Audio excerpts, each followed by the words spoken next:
On November 15, 2020, RCEP, the world's largest free trade agreement initiated by ASEAN, was formally signed, followed by the negotiation of China-EU investment agreement on December 30.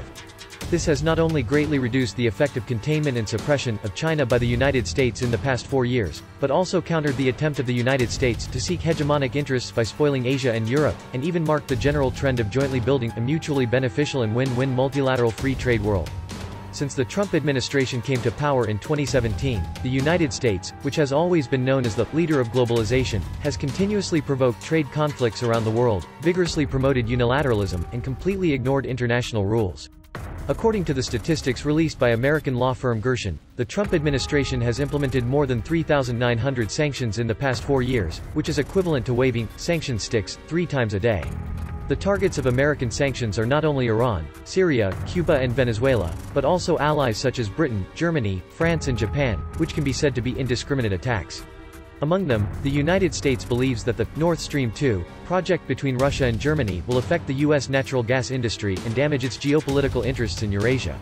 In the past few years, the United States has successively imposed several rounds of sanctions on this project, which has led to the failure to complete this project, which was originally scheduled to be put into operation at the end of this year. The U.S. government withdrew from the Comprehensive Agreement on the Iranian nuclear issue in 2018 and resumed a number of sanctions against Iran. Over the past 3 years, the United States has imposed 77 rounds of sanctions against Iran against more than 1,500 individuals or entities.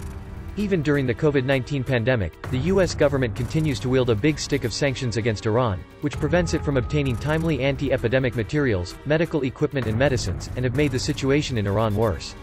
In order to counter the United States, Iran Speaker Advisor Hussein Amir Abdullahi said recently that Iran has listed a blacklist of 48 Americans. As for the assassination of Soleimani, all the people on the list will be punished by law. The EU not only indicated that it would continue to import Iranian oil, but also established a special settlement system for Iran independent of the US dollar to help Iran avoid the US sanctions.